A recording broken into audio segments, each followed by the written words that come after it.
doctores, el día de hoy vamos a estar hablando acerca del traumatismo de la médula espinal. Y bueno, los traumatismos de la columna vertebral van a dañar elementos óseos por fracturas vertebrales y también nervios cuando se daña la médula espinal y raíces nerviosas, o también puede ser ambos componentes, dando como resultado la pérdida de la función y también la movilidad y sensibilidad. Entonces se puede pensar, bueno, se calcula que el mayor porcentaje de las causas se deben a accidentes automovilísticos. En un menor porcentaje también están las caídas, los actos violentos, específicamente heridas por proyectiles, deportes, entre otros mecanismos. Vamos a recordar un poco acerca de la anatomía. Y recordamos que la columna vertebral va a estar formada por 7 vértebras cervicales, 12 vértebras torácicas, 5 lumbares, un sacro y también lo que es el coxis. Tenemos que la vértebra típica va a estar constituida por un cuerpo vertebral, el cual va a estar unido a otros cuerpos vertebrales por los discos intervertebrales y están unidos entre sí en la parte anterior y posterior por el ligamento longitudinal posterior y también anterior.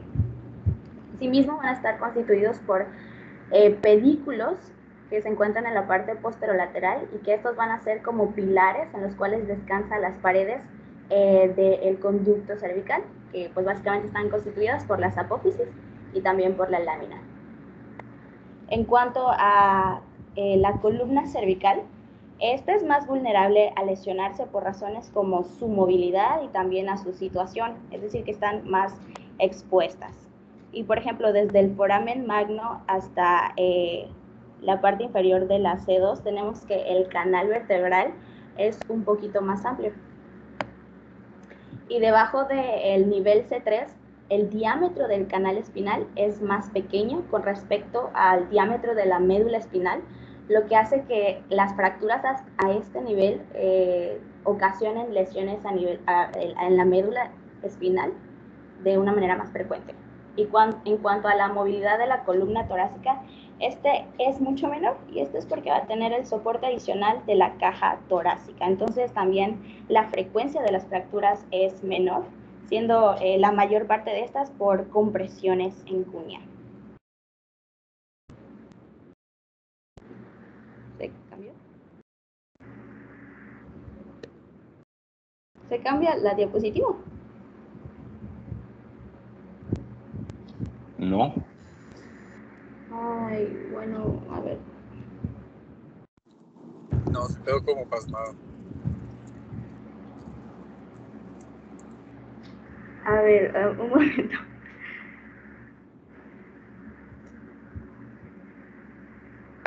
Ay, creo que se trabó.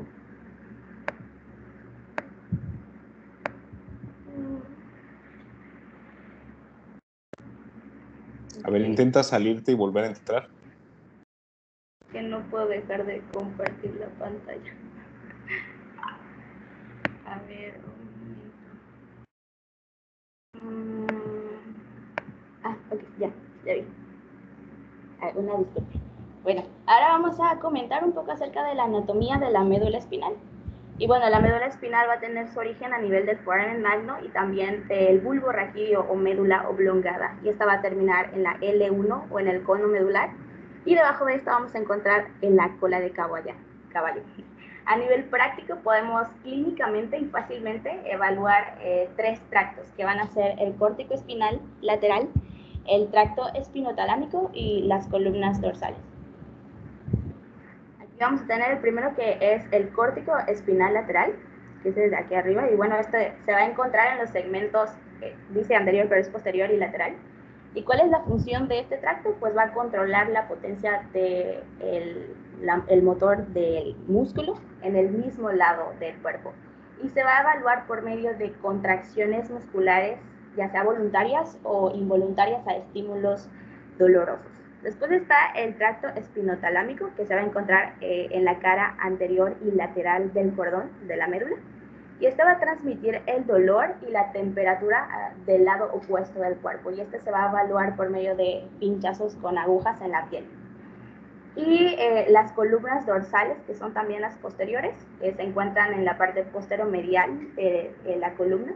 y van a llevar el sentido de posición o propiocepción, el sentido de vibración y también de tacto ligero o burdo desde el mismo lado del cuerpo.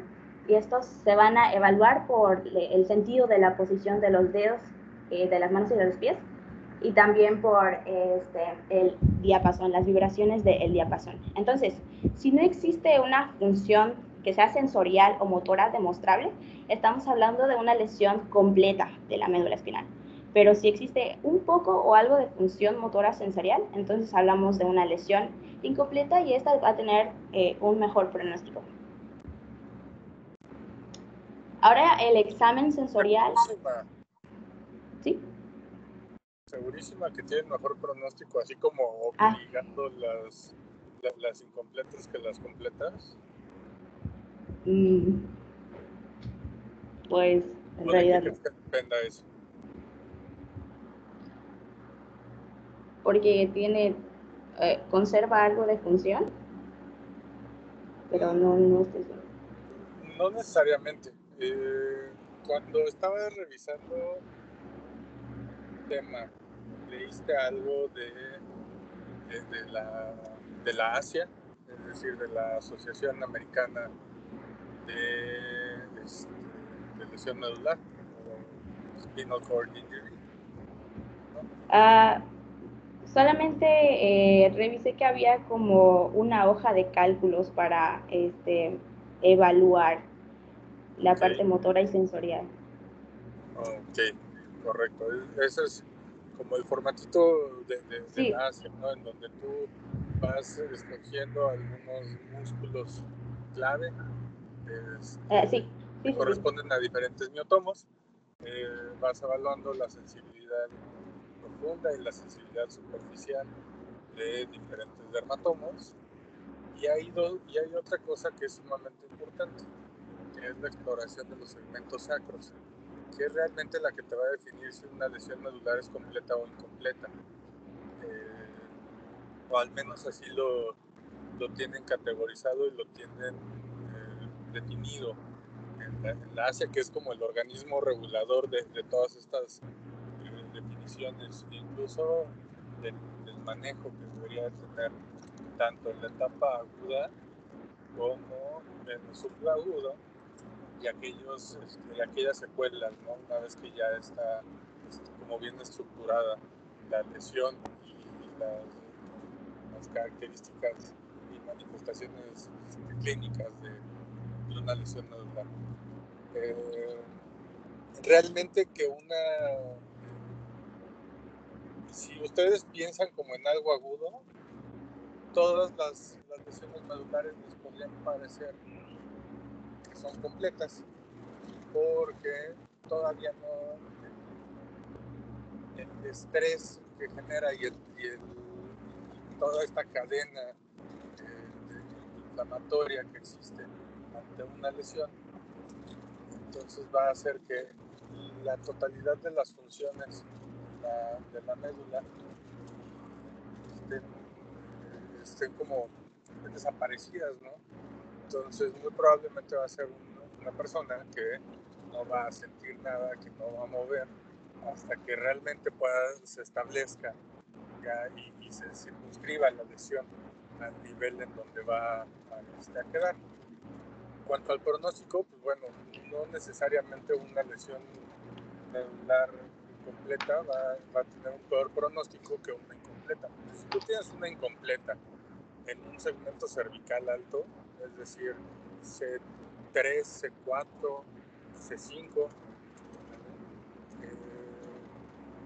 funcionalmente eso va a representar un peor pronóstico que una completa en un L2 o L3, ¿no? ¿Tú qué pensarías? Que es de peor pronóstico las cervicales. Exactamente. ¿Por qué? Porque va a tener complicación, vas a tener algunas complicaciones propias de la lesión medular, como la presencia de disreflexias autonómicas, que espero ahorita hablen un poquito de eso. Y entonces, incluso una disreflexia puede poner en riesgo la vida del paciente. En cambio, si es lumbar, pues aunque sea completo, quizá tendrá algunas funciones residuales, porque eso también puede pasar, que siga siendo completa por definición, pero que tenga función residual de algunos músculos o que tenga función residual de algunos dermatomas, y entonces sienta algo y mueva algo. Pero bueno, ahorita si quieres vayamos al el camino, seguimos desarrollando esto. Dale, síguele. Gracias, doctor. Bueno, vamos a continuar con el dermatoma o el examen sensorial. Y bueno, el dermatoma va a ser esta área de la piel que va a estar inervada por axones sensoriales dentro de una raíz del nervio en particular. Y es importante para poder determinar el nivel de la lesión medular. De forma práctica, los dermatomas cervicales superiores según AC4, decía la literatura, que son un poco variables en su distribución cutánea y casi no se usan para la localización. Pero es bueno recordar que los supraclaviculares pues van a inervar al músculo pectoral del cabo cervical. Los que sí son claves o son importantes, los tenemos en este cuadro. El C5 que va a estar inervando sobre el área del deltoides, el nivel del C6, el pulgar, el C7, el dedo medio, el C8, el dedo meñique, el T4 pezón, el T8 apófisis chifoides, T10 ombligo, T12 sínfisis y pues así sucesivamente, L4, L5, S1, S3, S4 y S5. Bueno, en cuanto a los miotomas, cada raíz nerviosa va a inervar a más de un músculo y la mayoría de estos pues están inervados por más de una raíz, normalmente dos.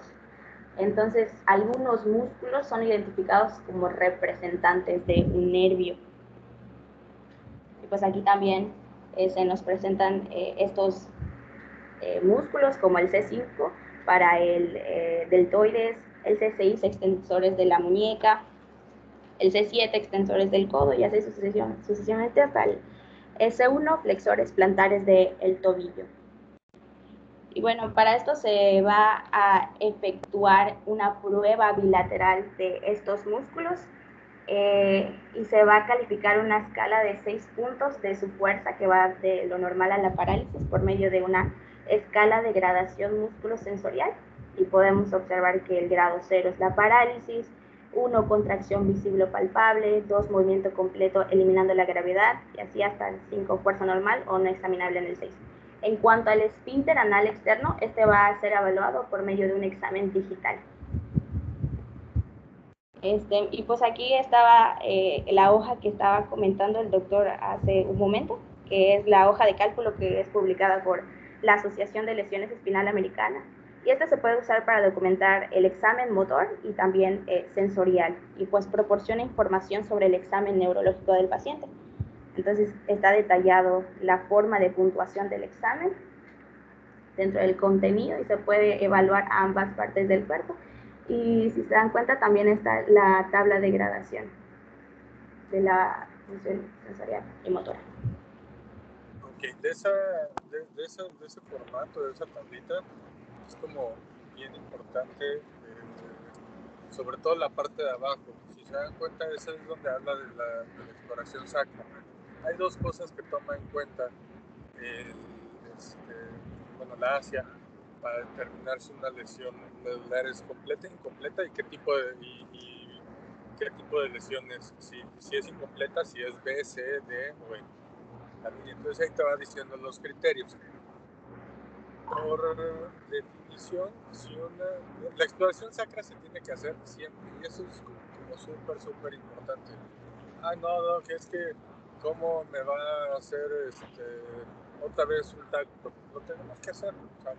Porque les decía ahorita, hasta que no esté bien estructurada ya la lesión y el sitio, el nivel al que va a estar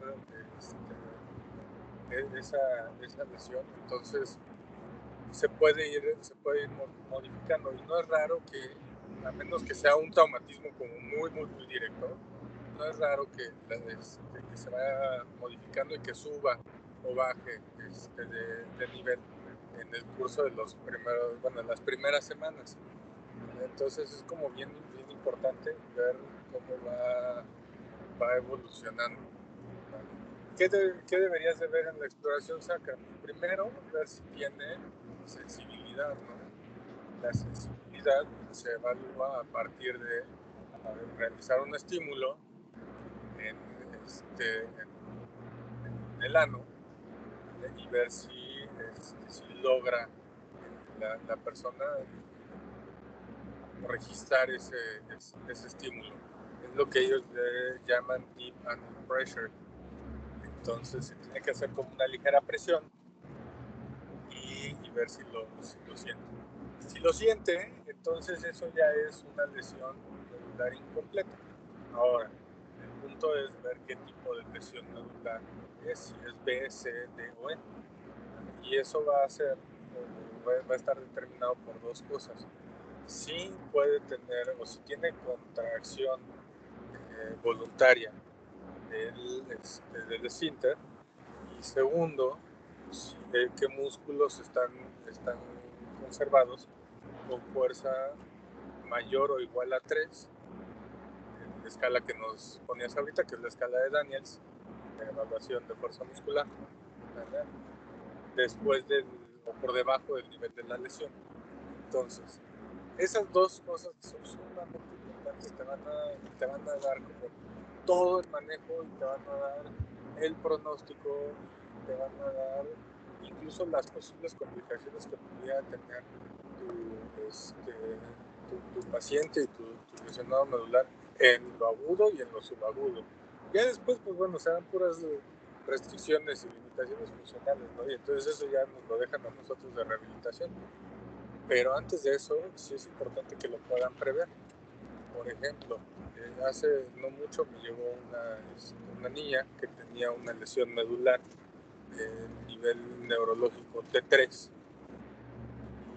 Por alguna extraña razón, nadie había pensado que tenía una vejiga neurogénica y que tenía intestino neurogénico. Entonces, al llenarse la vejiga y al no poder vaciarse de manera efectiva, estaba teniendo unas disreflexias pero terribles. O sea, llegaba con unas crisis hipertensivas al hospital del miedo. Nadie las lograba controlar, ¿no? Llega al consultorio, le dije, oye, pues ¿qué onda? ¿Qué pasó con tu sonda? Me dijeron, no, pues me la quitaron ya hace tiempo. La mandé a hacer un estudio de urodinamia y resulta de ser que pues ya tampoco estaban pensando como en la parte renal.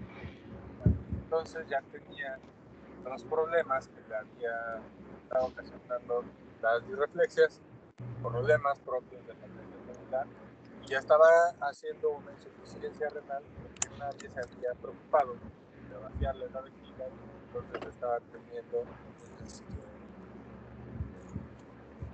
reflujo ureteral, ¿no? Entonces ya hay ahí como algunos datos de nefrosis.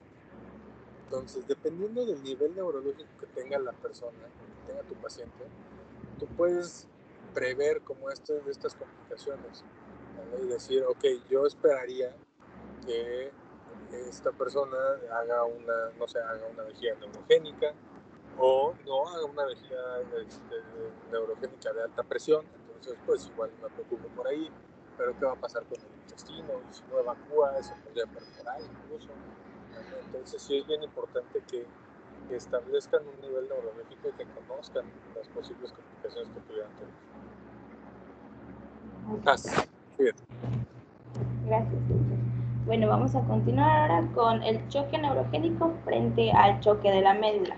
Entonces, el choque neurogénico va a resultar por una lesión de la médula espinal de T6 y la superior, y esto va a originar el deterioro de las vías simpáticas descendentes, dando como resultado dos entidades: la pérdida del tono vasomotor y la pérdida de la inervación simpática del corazón. Entonces, el primero lo que va a originar es una vasodilatación de los vasos sanguíneos viscerales y periféricos, acumulación de la sangre y como resultado la hipotensión, mientras que la pérdida de la inervación simpática del corazón puede causar una bradicardia, es decir, que no van a ser consecuencias de una hipovolemia verdadera, la bradicardia y la hipotensión. Entonces, la presión sanguínea se puede restaurar con el uso de vasopresores, después de la reposición de volumen con los líquidos. Y para contrarrestar la bradicardia se pueden utilizar fármacos como la atropina. En cuanto al choque de la médula, este va a ser por una lesión medular que origine flacidez y pérdida de los reflejos, y eventualmente la espasticidad aparecería. Bueno, ahora vamos a hablar acerca de las clasificaciones de la lesión medular, que pueden ser nivel, morfología, severidad y los síndromes, de los cuales mi compañero va a estar abordando un poco más acerca de estos. Pero empezando por el nivel. ¿Por qué es Sí. importante el T6 que mencionaste ahí? Mande, perdón. ¿Por qué es importante ese nivel T6? Que yo le pondría en vez de T6, T5. Pero ¿por qué es importante el pensar en ese nivel neurológico? Para todas las aplicaciones que estás diciendo ahorita, ¿no? Para como toda esta pérdida de regulación simpática. No sé, porque ahí están. No sé, doctor. ¿Qué hay por ahí?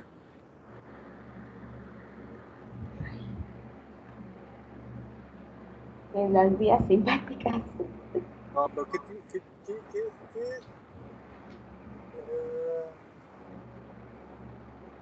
¿qué circulación está relacionada con ese nivel? Entonces te regula de cierto modo o hasta cierto punto como todas estas funciones, ¿no? Y el tono vasomotor y incluso tu frecuencia cardíaca y tal. La aorta torácica. ¿No? ¿Alguien que le ayude?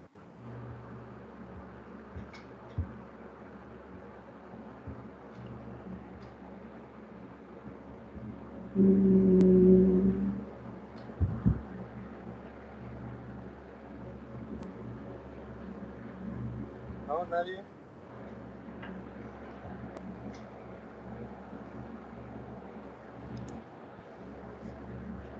¿Nadie?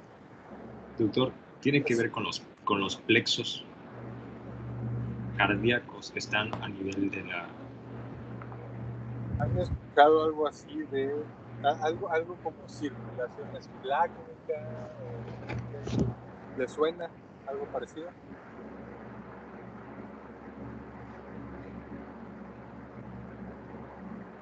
¿Ah? Sí, doctor. ¿Quién habla? La circulación esplácnica, dice. Ajá. Es la que irriga a los intestinos y a las vísceras abdominales, ¿no? Ajá. ¿Por qué es Y importante? pues supongo que de T5 saldrá no sé, el plexo solar o algo por el estilo que inerva esa circulación, ¿no?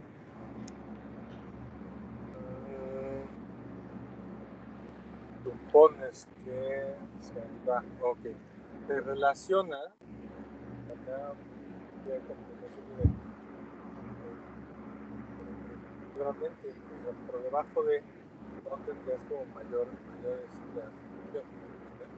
¿qué es lo que hace realmente la circulación esplácnica?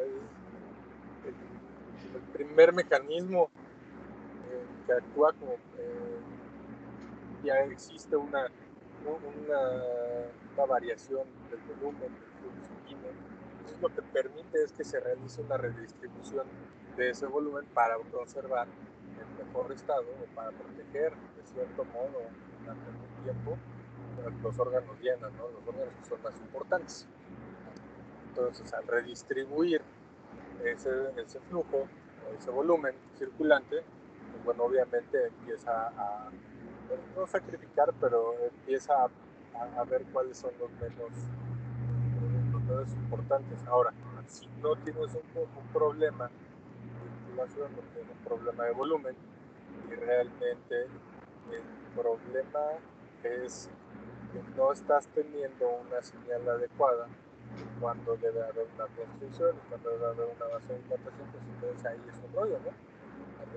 entonces tú sigues teniendo tu mismo volumen circulante, sigues teniendo, y aún así de todas formas estás restringiendo algunos órganos y lo estás redistribuyendo. Entonces a esos órganos a donde lo estás redistribuyendo le va a llegar un mayor volumen para el que no debería de estar, que no debería estar llegando. Entonces eso puede tener otros problemas. Por ejemplo, puedes tener un EBC fácilmente, o un evento vascular, un hemorrágico, por una mala distribución, por una mala regulación de esa circulación pláquicas. Por eso es importante el T5. Lesiones por arriba de T5 van a tener ese problema. Lesiones por debajo de T5 sería muy raro, no sería muy bueno.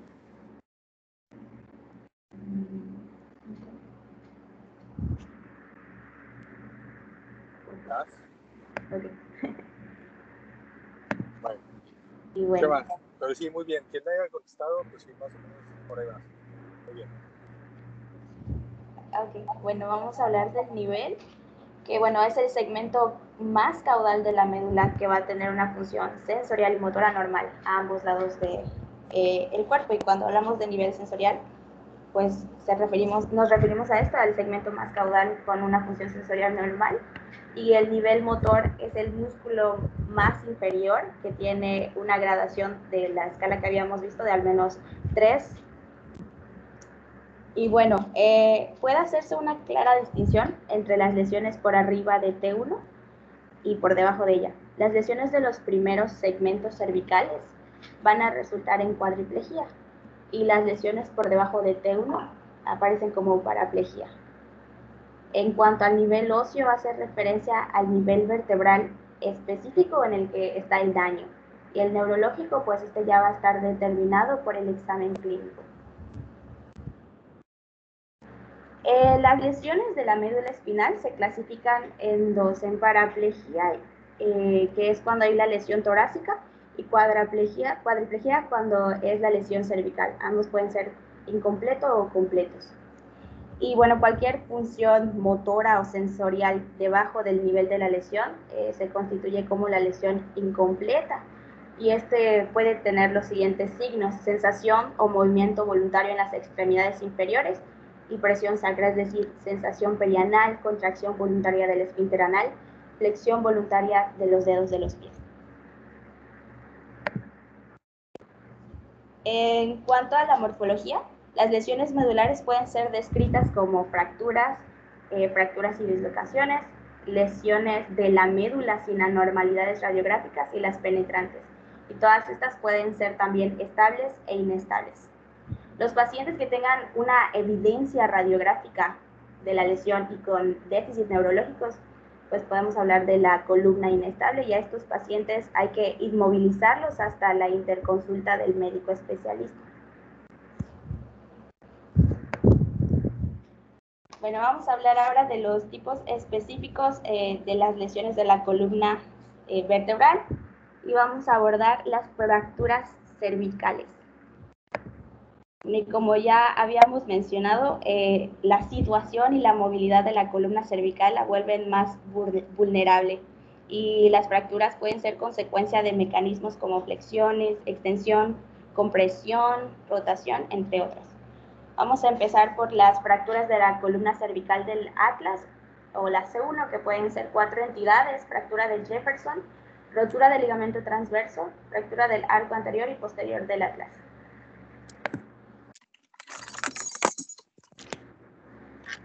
La fractura de Jefferson. Bueno, se da cuando hay, por ejemplo, golpes directos en la parte superior de la cabeza, y entonces la columna cervical va a estar sometida a una cara axial. Y lo que sucede en esta fractura es que los cóndilos del músculo, del hueso occipital, los cóndilos occipitales son desplazados hacia abajo con fuerza.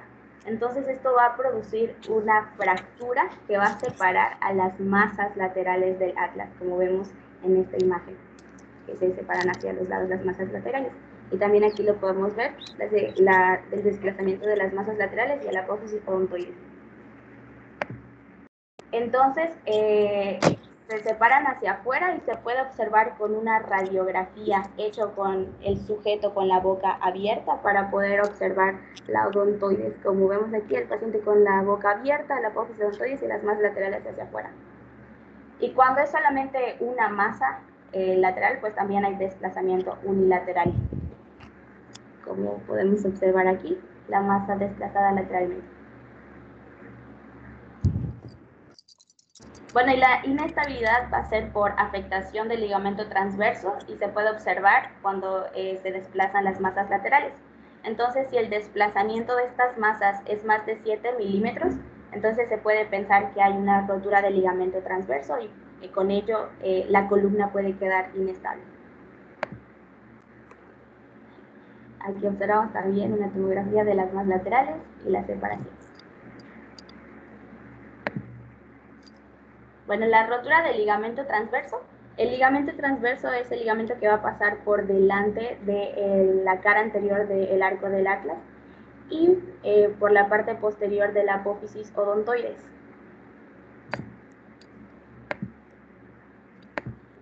Y bueno, este es un elemento muy importante para la estabilidad de la primera y de la segunda vértebra cervical, del atlas y del atlas. Entonces, generalmente sucede en caídas en los pacientes más ancianos que tienen golpes directos en la parte posterior de la cabeza a nivel del occipucio y dan lugar a la rotura de ligamentos sin una fractura. Entonces, esta se puede identificar por el intervalo que está entre el atlas y el apófisis odontoides, que pues también es conocido como el espacio predental. Bueno, no encontré una imagen que lo ejemplificara muy bien, pero más o menos es aquí, es el espacio predental entre la apófisis odontoides del axis y el atlas.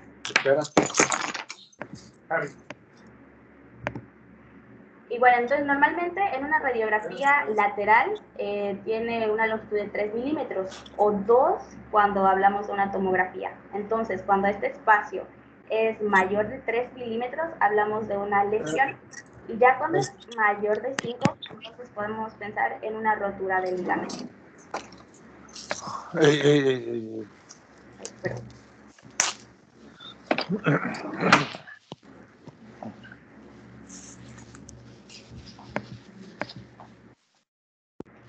Fractura del arco anterior del atlas. Estas generalmente son por lesiones de hiperextensión que causan abulsión del polo inferior del tubérculo anterior del atlas. Aquí está el tubérculo anterior del atlas y el polo inferior. Entonces hay una abulsión de este polo inferior de la apófisis anterior del atlas. Entonces se va a considerar, cuando es aislada, como una fractura estable. Harry.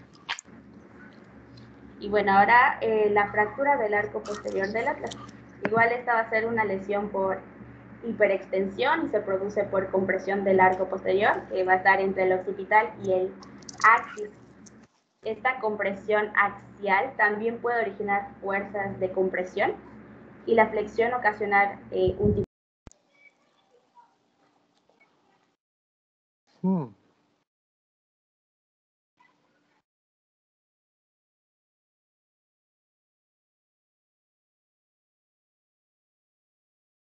Se fue el sonido. ¿Siguen escuchando?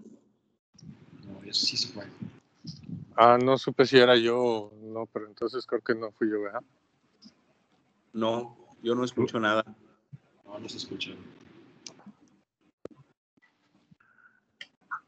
¿Quieres aportar algo mientras, Rodrigo, mientras revive la que está exponiendo? Qué malo. Ok, bueno. Una como de las cosas importantes que tienen que evaluar es justo lo que hablaba ahorita, ¿no? La estabilidad, no nada más de cuando si existe una lesión o una fractura tan alta, C1, C2, porque pues ahí es muy probable que sí esté inestable, ¿no? Completamente. Hay muchos elementos que le dan estabilidad a la columna, justo para eso, para evitar inestabilidades. Una vez que una columna esté inestable, la única solución es fijarla y a través de un tratamiento quirúrgico poder recuperar esa estabilidad. Como por regla general, todas las articulaciones tienen 3 elementos que le van a dar estabilidad. Uno, por supuesto, es la parte o el elemento óseo, ¿no? La manera en la que cada una de esos elementos óseos van a coaptar con el otro, y entonces eso le brinda estabilidad. Algunas tienen muy buenos mecanismos de coaptación, por ejemplo la cadera. Otros son muy poco estables, por ejemplo el hombro, ¿vale? Y eso también obedece al movimiento que puedan tener. Afortunadamente la columna tiene muy buenos mecanismos de estabilidad ósea. Limita mucho el movimiento que podamos tener. De hecho, la columna solamente está pensada o está diseñada para tener movimiento de flexo-extensión. Las rotaciones, pues es mínimo los ángulos de rotación que podemos tener entre un segmento y otro. Ya sumados, pues sí nos permiten girar con mayor amplitud, ¿no? Pero la realidad es que entre un segmento y otro nos permite alrededor de 5 grados. Entonces es muy poca, con la finalidad de mantener una mejor estabilidad, ¿no?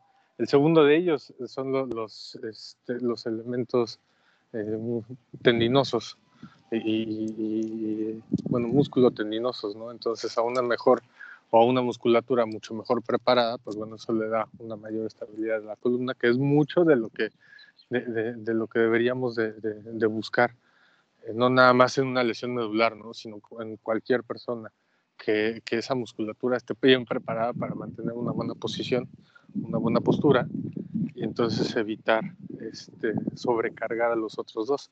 Y el último es el sistema ligamentario. Ahorita nos decías, bueno, pues el ligamento transverso, ¿no? Pero también está el ligamento amarillo, que es uno de los elementos más importantes para brindar estabilidad a la columna, sobre todo en la región lumbar, y es uno de los que se terminan debilitando mucho más fácilmente al pasar de los años y por mantener una mala postura. La situación es esta: si 2 de esos elementos que le brindan estabilidad a la columna disfuncionan, entonces vas a tener una columna inestable. Si al menos 2 están funcionando bien, pues bueno, tienes como la posibilidad de que esa columna se mantenga estable y al menos entrenarla o buscar otras maneras de poder mantenerla en buen estado, ¿no? Por supuesto, en traumas importantes, pues bueno, los 3 terminan disfuncionando, y entonces ahí es cuando sí realmente ya necesitas otro tipo de intervención para poder fijarla y para evitar que que se lesione más la médula. No sé si ya regresó, Ruth. ¿No? Sí. ¿Me escuchas? Ya, ahora sí, te escuchamos. Perdón. Bueno, vamos a hablar ahora de las fracturas del C2, del axis, y estos vamos a estar abordando las fracturas de la apófisis odontoides y de los ahorcados. Entonces, esta va a ser una consecuencia de las fuerzas externas que también ocasionan otras lesiones en la columna cervical o también en politraumatismos. Entonces, algunas manifestaciones pueden ser el dolor, que es inmediato e intenso y se irradia hacia el occipucio, y que puede con el movimiento agravarse a un espasmo muscular. En estas entidades van a haber daños neurológicos que van desde limitación de movilidad, hipoestesia mínima hasta cuadriplegia. Se clasifican en 3 tipos. La tipo 1 es cuando hay avulsiones de la punta, y aquí el ligamento transverso sigue unido a la apófisis odontoides. Es estable y tiene un buen pronóstico. La tipo 2 se va a producir en la unión de la apófisis odontoides con el cuerpo de la C2, y es la más común. Y la tipo 3 va a aparecer la fractura en la zona superior del axis y la base de la apófisis. Tanto esta como esta, la 3 y la 2, van a ser consideradas inestables. Bueno, aquí están. La tipo 1 es la avulsión de la punta del apófisis odontoides. La tipo 2 es en la unión de la apófisis con el cuerpo. Y la tipo 3 es en la base de la apófisis odontoides y en la parte superior del axis. Y aquí también se ve la tipo 2. Y bueno, la fractura de espondilolisis traumática del axis o fractura de los ahorcados. Esta se va a dar por un mecanismo de extensión y va a suceder que va a haber una disyunción de los pedículos del axis. Entonces esto origina una inestabilidad y lo que resulta es que el cuerpo de esta vértebra se desplace en sentido anterior a la tercera vértebra. Y bueno, se recibe su nombre coloquial por el ajusticiamiento de víctimas en que el nudo de la cuerda se coloca debajo del mentón y arrastra la cabeza hacia atrás mientras se tensa al final de la caída. Y aquí la tenemos. Ahora mi compañero les va a hablar acerca de los síndromes.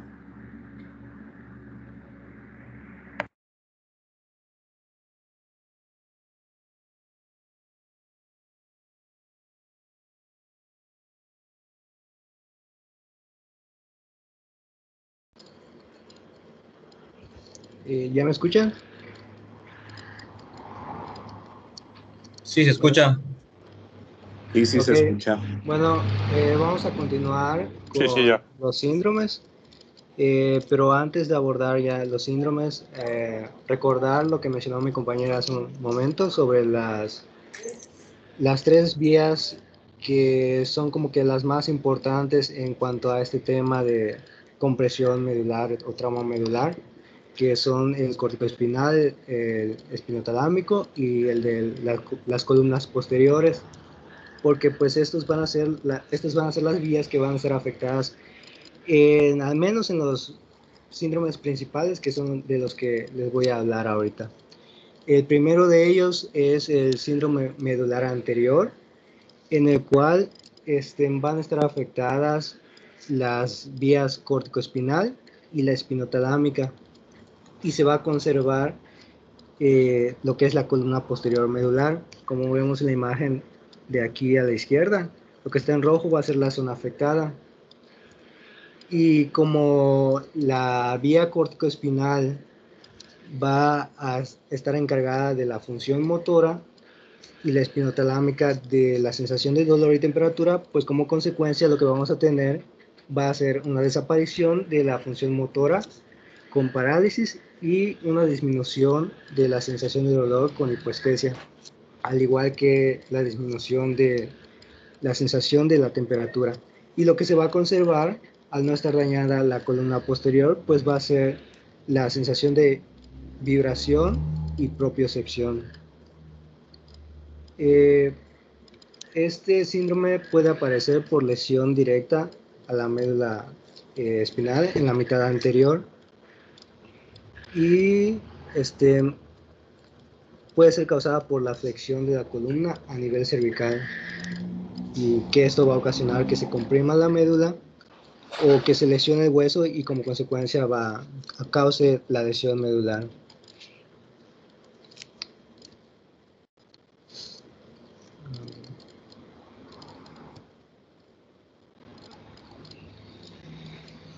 Creo que yo no puedo cambiar la diapositiva.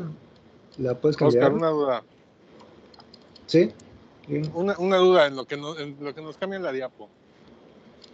¿Por qué si dices que la función muscular está dada por la vía corticoespinal, entonces, y hay una parálisis completa, ¿verdad? Entonces, ¿por qué están espásticos los pacientes con una lesión medular?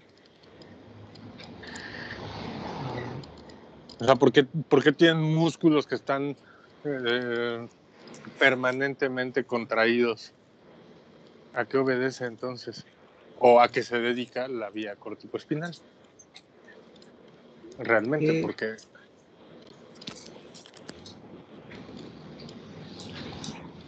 Pues controla más bien la potencia de la función motora. Ok, más allá de la potencia, porque depende cómo definas potencia, aunque buena parte de la fuerza podría ser esa potencia, ¿no? La potencia muscular. Lo que te controla es regula la manera en la que o te da el control motor, ¿sale? Realmente esa vía no hace otra cosa sino inhibir una respuesta exagerada del músculo, ¿vale? Muy probablemente hayas visto que en buena parte de las lesiones medulares, por debajo del nivel de la lesión tienes un síndrome de neurona motora superior. No sé si lo hayas visto por ahí. ¿Sí? Ujú. Ok, ¿qué caracteriza un síndrome de neurona motora superior?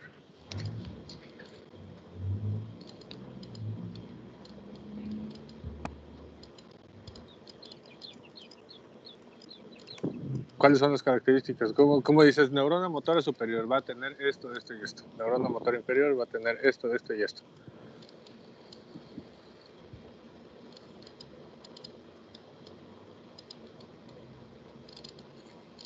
¿No? No sé. Alguien que le ayude.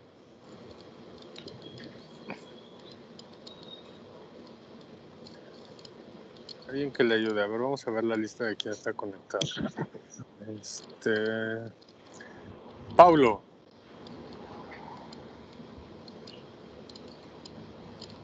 No, Paulo, no. Manda.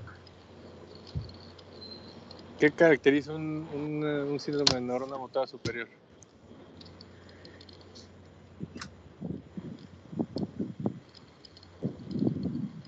¿O cuál va a ser la clínica de un síndrome de neurona motora superior? Es debilidad muscular, ¿no? O sea, debilidad y... Y debilidad. Pero ¿Qué más?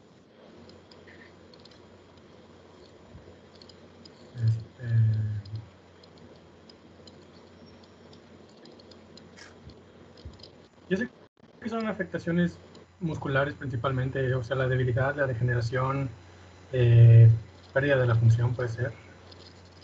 No, te voy a silenciar, Pablo, ¿por qué no? Ok, ¿quién más? A ver,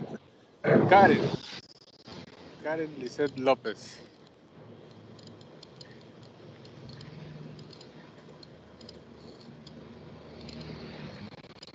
¿No? Nadie. Doctor, creo que no puede ver las manitas. Varios tenemos la manita alzada, pero creo que no lo puede ver. No veo las manitas. A ver, ¿dónde están las manitas? Ya no las veo ahora. Bueno, quien sea que haya levantado la mano, abra su micrófono.